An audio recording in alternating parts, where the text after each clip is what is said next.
नमस्कार, मी पंजाब डक।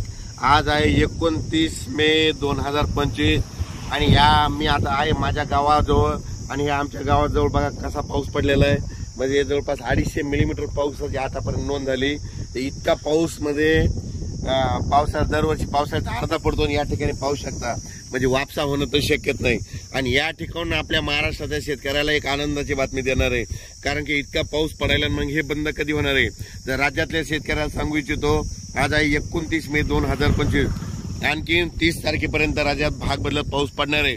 पण सर्वांसाठी आनंदाची बातमी, 31 मे पासून ते 5 जून पर्यंत ज्याचं शेत तयार असेल तुम्ही लागवडी करू शकता, पेरणी करायची करू शकता। त्याच्यानंतर राज्यामध्ये 7 तारखेपासून परत राज्यात पावसाला सुरुवात होणार आहे, म्हणून हे अंदाज लागायचा। 7 जूनला परत वाढणार आहे, 8ला त्याच्यापेक्षा वाढत जाईल, 9, 10, 11 असं वाढत जाणार आहे, म्हणून हे अंदाज लक्षात घ्यायचा।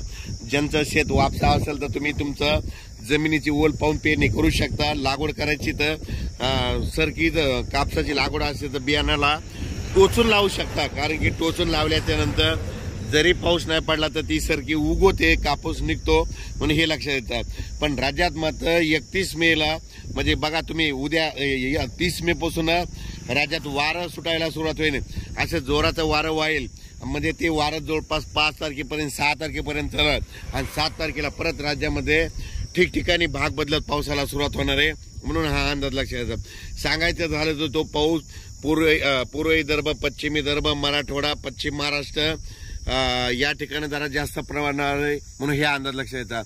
उत्तर महाराष्ट्रात देखील पाऊस राहणार आहे, म्हणून हे देखील लक्षात येतं। पण सांगायचं झालं तर म्हणजे 31 मे पासून ते कंप्लीट 6 जून पर्यंत हवामान कोरडं राहणार आहे, सूर्यदर्शन घडणार आहे, म्हणून हे देखील सर्वांना लक्षात येतं। अचानक वातावरण बदल झाला तर लगेच उद्या एक मेसेज दिला जाईल, पण राज्यात मात्र 31 मे पासून ते 6 जून पर्यंत हवामान कोरडं राहणार आहे, म्हणून हा अंदाज लक्षात घ्यायचा। शेत दुरुस्त असेल तर तुम्ही तुमच्या जमिनीची ओल पहा, पेरणी होत असेल तर पेरा, म्हणजे मूग पेरायला जमतं, उडीद देखील पेरायला जमतं। मूग पेरल्यानंतर उगवतं, उडीद निघतो।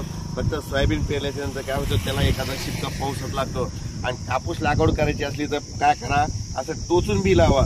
टोचून बी लावल्याच्या नंतर पाऊस जरी नाही पडला तर ते कापूस निघतो, म्हणून हे लक्षात यायचं। अचानक वातावरण बदल झाला तर उद्या लगेच एक मेसेज दिला जाईल। धन्यवाद।